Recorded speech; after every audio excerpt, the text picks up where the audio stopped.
them kind of big. Not that I'm not used to, you know, holding something big, but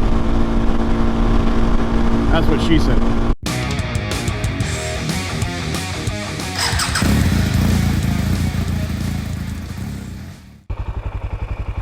Good morning.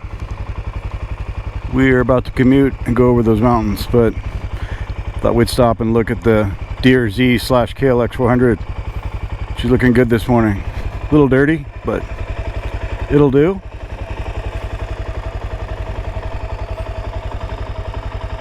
Anyway, maybe today we'll talk a little bit about the new DRZ and the KTM.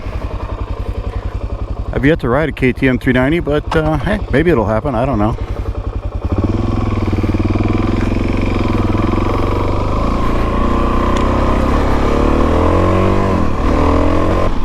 The engine sounds so much better. I had a loose cam chain. That's what was making that part throttle slapping noise. It sounded like piston slap, or almost like a bad rod bearing, right? It sounded horrible. But I used a little trick that I don't recommend for now, just to see if that was the problem. So if you guys are familiar with the way these cam tensioners work, it's kind of a ratcheting mechanism, right? There's a spring that pushes a plunger out, and on the side of it there's a ratcheting mechanism that keeps it from coming back in. So it clicks out, it stays, and when it gets slack in the chain, it clicks out again and it stays. I took mine apart and it looks brand new inside, so it, to me, is this, maybe the spring is weak, I don't know. But what I did was I reassembled it per the shop manual and made sure all the slack was in the back of the chain by turning the engine forward, right? And then, of course, that allowed it to click to with using the spring pressure.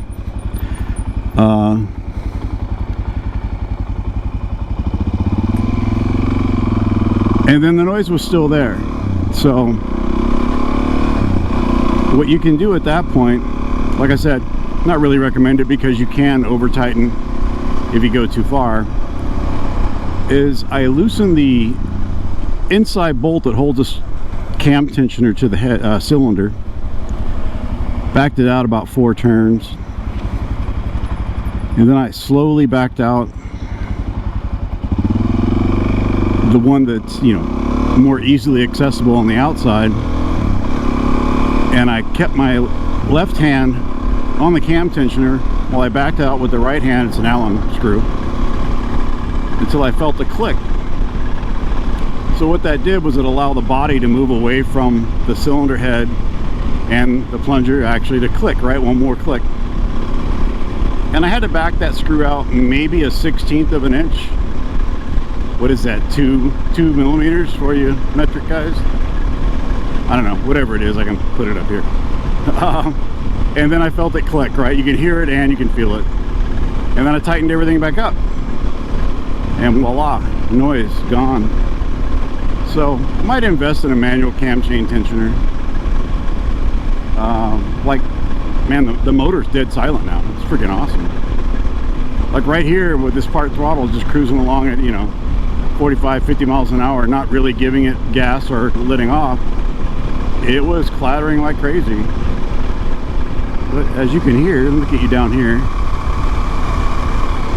Not anymore, just quiet. Sounds and runs like a new motor. Now, like I said, there's a danger to that, right? If you had to back that out too far to get a click, which you shouldn't, but if you had to, and that over tightened the cam chain, then you could eventually run into some issues, right, with an over tightened cam chain. I mean, this motor's got 21,000 miles on it, so that's not a lot of miles, but that could be a lot of miles on a DRZ depending on how it's been ridden. And being a SoCal DRZ, I'm sure it's seen some highway miles out of those 21,000. I know I've put some highway miles on it. Which kind of brings up a point, right? People, you know, jumping up and down about it not having a 6th gear. And yes, while an overdrive gear would be kind of cool, it's not a make or break deal. I mean, I ride this thing 70, 75 miles an hour every day. 20 miles on my commute are 70 plus miles an hour. My commute's 120 to 130 miles depending. And it doesn't care. And vibration wise, sometimes I wonder if people who think this bike vibrates have ever actually ridden a bike that vibrates. Go get on a old ZG1000 concourse and get back to me. You know, accelerate at full throttle and fight that desire to lift your feet off the pegs because it's vibrating so much it's sending shockwaves up your legs. Or, you know, maybe they just didn't grow up riding 2-strokes. I don't know. I mean, I do have grip puppies, and I do have, you know, Oxford heated grips. So maybe it's, you know, dulling down the vibrations, but I don't find this bike to be all that vibration-y. I will say the Himalayan 411 is a lot smoother. That bike has no vibrations, which is pretty amazing. But then again, that bike weighs 100 pounds more than this bike, so you know, it's more dense. It's got some material to absorb any vibrations that might be produced. And yeah, I said that right, over 100 pounds heavier than this bike. It's interesting that, you know, I've got the Versus, I've got the Himalayan, I've got my BMW. Now, those are my 4 street legal bikes. And I ride this one the most. This is just more fun. I haven't even ridden my Himalayan since buying this DRZ. Kind of sad because it's not a bad bike. This is just that much better in all regards. I mean, not lugging around a passenger on the back all the time is great, right? Because that's what the that's what it's like riding a Himalayan compared to this. Get a 100-pound passenger on the back. This bike does pretty much everything. I'm going to say it does everything the Himalayan does, and obviously more, because this is kind of a dirt bike with lights on it. You know, it's an early rendition with a dirt bike with lights on it, but they did a pretty good job. I mean, 23-year-old bike with pretty amazing suspension for, you know, that amount of time on the clock. Now the new one has upside down forks in the front, so they might be a little more rigid, you know, as a whole, as an assembly. Yeah, they should be. That's the whole point, right? Upside down forks. So they might be a little better than these, but these are damn good shocks, and on the front, and the rear is pretty damn good as well. You've got spring preload you can adjust. You have compression and rebound dampening, and you have high speed and low speed dampening on the back. It's the most adjustable shock I've ever seen, and it's 20 something years old. It's almost like the Japanese gave up, you know, after building this bike for 5 years, and let's just put non-adjustable suspension on everything, and that's what they've been doing ever since. But anyway, I guess what I'm trying to say is, for an old dinosaur, this thing still holds its own. It checks all the boxes. You know, it has a separate subframe in the rear that's aluminum. It's detachable. A lot of people, you know, that's a box for some people that they want to check off. It has a lot of ground clearance. It has 11 inches of suspension travel, and the suspension, like I said, is not bad, even for a fatty like me. I'm at 200 pounds. I don't know. She's a good bike. And the missing 6th gear it seems to bother people that don't own one or ever ridden one more than it bothers the people that own one. Like I said, 70, 75 miles an hour every day. It's not that big of a deal. I think the top speed on this bike is like close to 90 or over 90 miles an hour. So yeah, it may sound like the engine's screaming, but it's built for that. I don't know if I'd do it 100 miles in on end, but on the ride to Zion last year, there were stretches where we did 75 miles an hour for 100 miles straight. Just put in some earplugs. I mean, that's your 6th gear right there. Grip puppies and earplug and just let her rip. Bike don't care. It just goes. It goes and goes. And if it blows, big bore kit time, right? $1,000. This could be a 450 or oh, it's a 440, but I'd change the decal to a 450. And that's for the good big bore kit, right? $1,000. If you're happy with the cheaper ones, I would just get the one with the Wiseco piston. I would make sure it had a Wiseco piston and go from there. I've seen them priced anywhere between $400 to $800.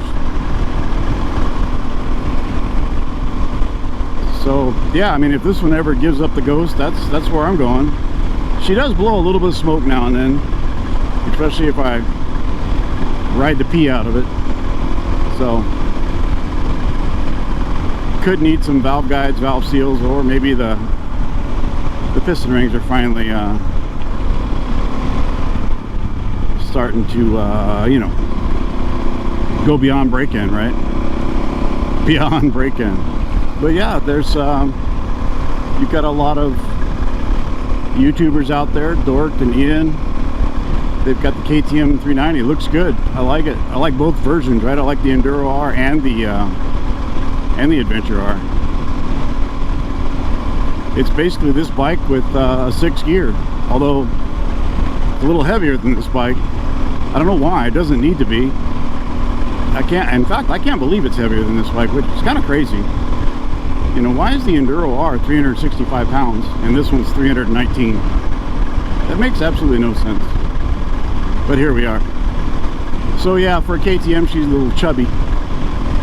But a little bit of weight like that, we're still talking less than 400 pounds. A little bit of weight like that comes in handy on the freeway. I don't particularly notice getting blown around a lot on this, but then again, I kind of stay away from traffic. My freeway ride is not that crowded because it's a toll road. So I just bomb along and stay away from being behind pickup trucks and tractor trailers.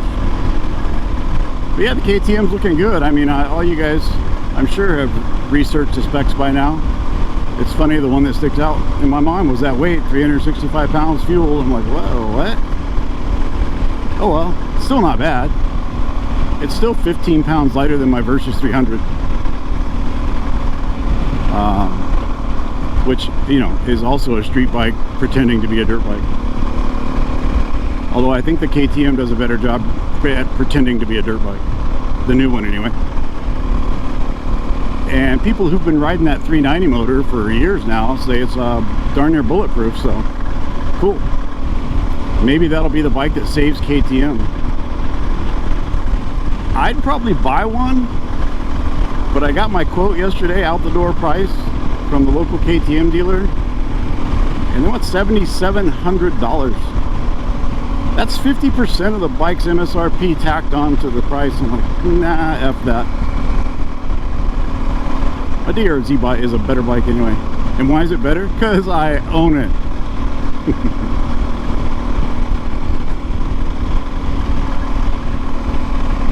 I just have that rule where, you know, you can't have too many bikes. I would need to sell one, honestly, if I was going to buy another one.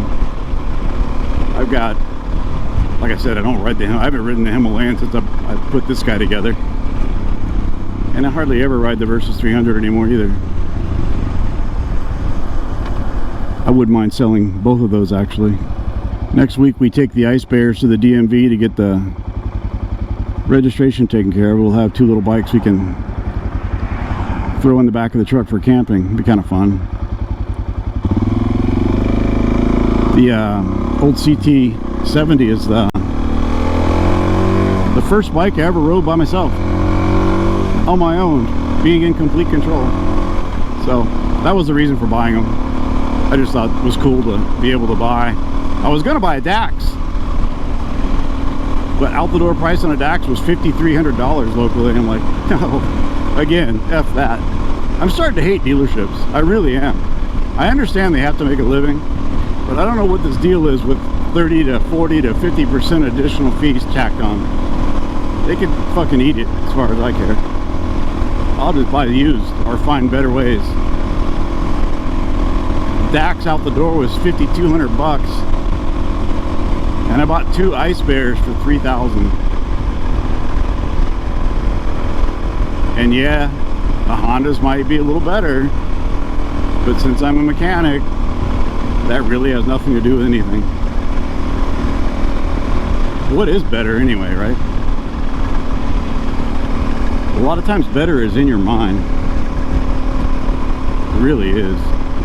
Thought about an Ibex 450 too. That would actually be something I would lean more towards buying. But I still haven't seen one in a dealership here. I don't know if Southern California is ever going to get them. So I don't know what's up with that.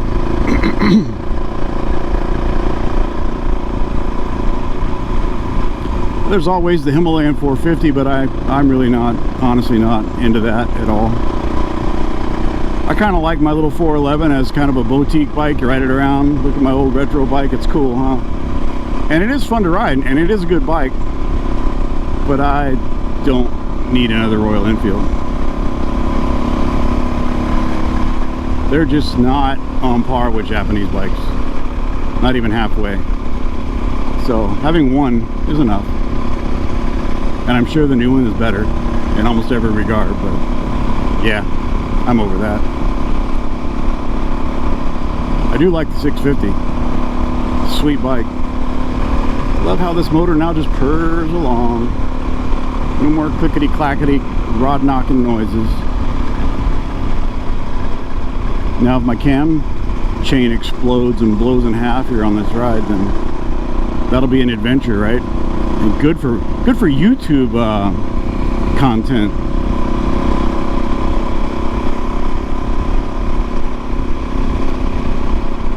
But yeah, back to the 390s. I'm not sure which one I would want if I was, you know, in the market for that bike. Like I said, I probably would buy one if the price was normal, but it's too far away from normal. Remember when you used to be able to buy a bike for MSRP? Or even less than MSRP? Those freaking days are gone, man.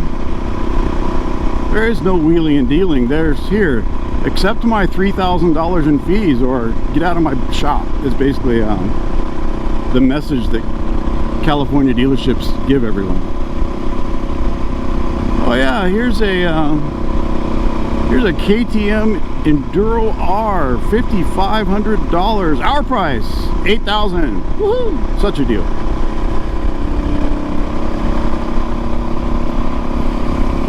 Speaking of prices, that is something where I think Suzuki might have shot themselves in the foot.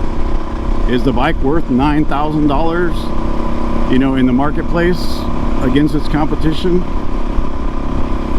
I'm gonna say almost, but it would have been a hell of a lot better deal at $79.99, not $89.99. You know, $89.99 plus $600 shipping, and then tax, and then registration. That's a big freaking ouch. Japanese dual sport for over $10,000, $11,000-ish out the door? No.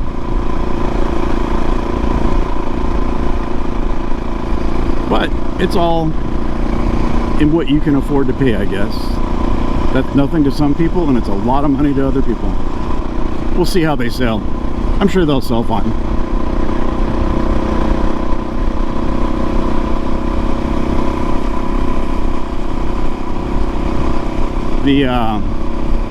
It seems to me, like reading the specs and watching reviews, it seems to me they took the old DRZ, put fuel injection on it, and you know, and a better screen so that they could have the display and the controls for the ABS and traction control and all that fun stuff that I'm not sure it really needs, but cool factor, I guess, counts. So yeah, they've got that fuel injection, and they probably just use the Supermoto forks on the front, and it looks like maybe they put fat bars on it from the factory, which is kind of cool. But yeah, there's not and new plastics. It does look good, I'll give them that. And new headlight, tail light, turn signals, all LED. I think I've read that somewhere. So yeah, all that's really cool stuff. So they brought it up to speed for the most part. If they were going to do a redesign and recertification, I honestly don't know why they didn't put a 6th gear in it. Like I said, that bothers people more that have never ridden a DRZ than it does the owners. Does it need a 6th gear? Like, no, it doesn't. Would it be cool? Yeah, it would. Like I said, 70 miles an hour, 75 miles an hour all day long. It's no big deal. 75 is about where, that's my wall for this bike, just because it's windy. I don't like it. If I need to go that fast, I'll get on my GS and put the windshield up and smoke a cigar and listen to music, right? I don't know who these people are that need to go 90 miles an hour on little dual sports, but obviously there's a lot of them out there.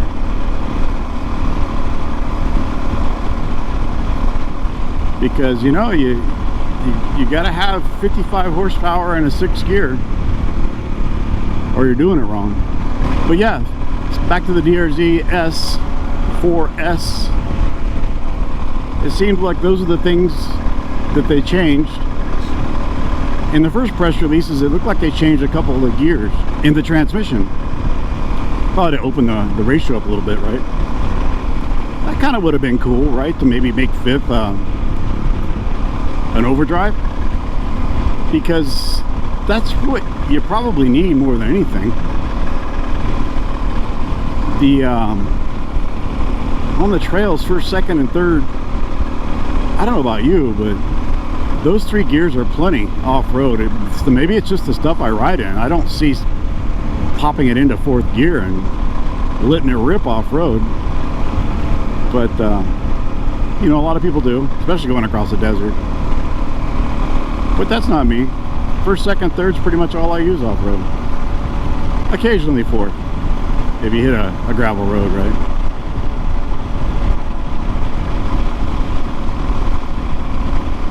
Some gravel roads easily get into 5th and get on up to 55, 60 miles an hour. But that's not typical. Not around here anyway. It could be typical in your area. In California, you can be ripping down a gravel road like that and hit sand that's 1.5 feet deep.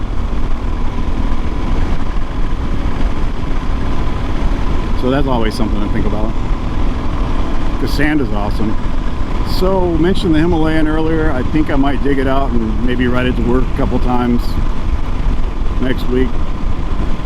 You know, I put my tubeless tire or wheels back on it with brand new tires. She's looking good. She's all cleaned up and ready to go. Batteries on the battery tender. I'm sure with the carburetor conversion it's on, it'll start right up first crank. That carburetor conversion's been absolute perfection in regards to that bike running when it's cold, hot, whenever.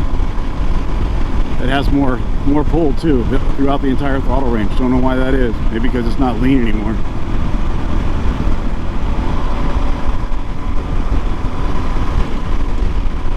Like I said, it's a good bike.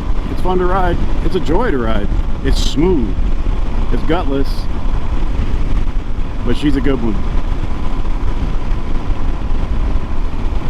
I wouldn't say it's a good bike for someone with minimal or no off-road experience if you want to ride it off-road, because it's very, very, very heavy. 430 plus pounds off-road is a lot to deal with, at least where I ride off-road. I mean, yeah, I took it to the OHV and took it around the track a couple times. I only crashed maybe 3 or 4 times, wasn't too bad. But she's a handful. You know, I jump off that and jump on my 300R, which is 140 pounds lighter.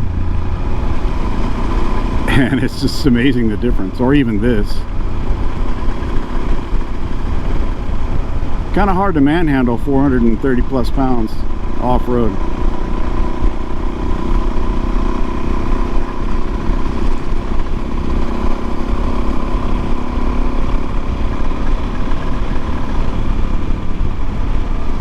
But mine's stripped down, and now the dry weight is right at 398 pounds on my scales.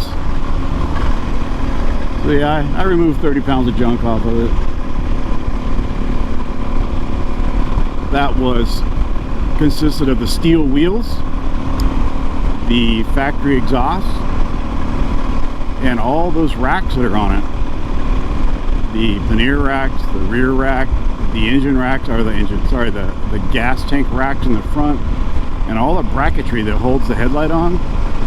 All that stuff weighed like 30 pounds.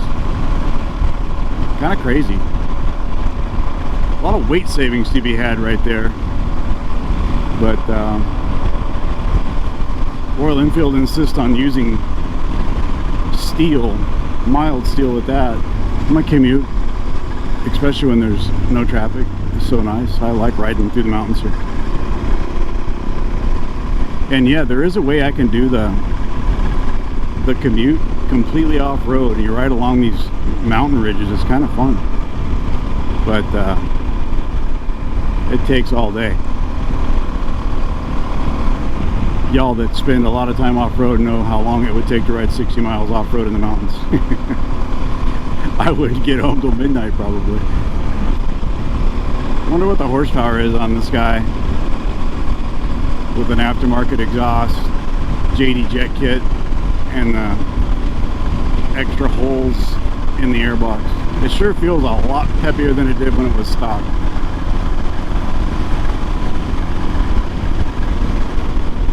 That, and I lost about 5 pounds with the aftermarket exhaust. I'm thinking about putting the FMF header on here to go with the FMF Q4. It's just a lot of money to me for a piece of pipe. Got the big bulge for expansion and resonance control. It actually supposed to make the bike a little quieter. It just runs so perfect right now. I don't want to do something that might require me to play with the jets again. Changed the spark plug not too long ago, and it came out a nice chocolate brown like it's supposed to be. So the mixture's spot on. There's no popping, no farting. Starts right up. Only takes maybe 30-40 seconds of warm up on the first choke, or first pull of the choke. There's two stages, right? Pull it out all the way, 2 clicks, start it, push it into the first click, let it idle for half a minute, turn it off, you're good to go. Right on. Those are in normal ambient temperatures. Camping last year, we woke up one morning and it was high 20s, mid 30s, somewhere in there. Took a little bit longer to warm up, but no big deal. Still ran great. Like coon in the road. They're just coons. What movie was that? Haven't made much video content lately. There's been had some medical issues. Took about 5 weeks to get through that, and we're getting there.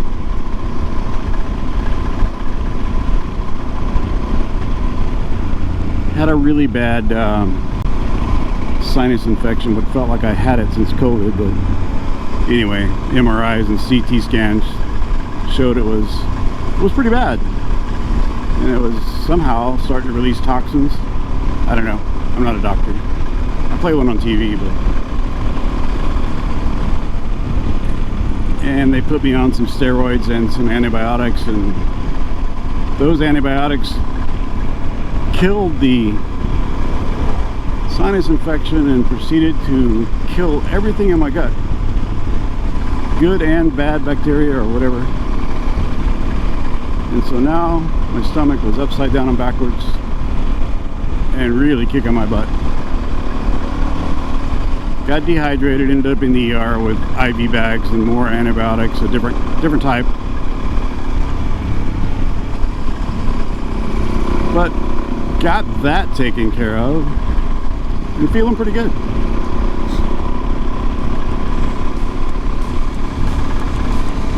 A little better every day.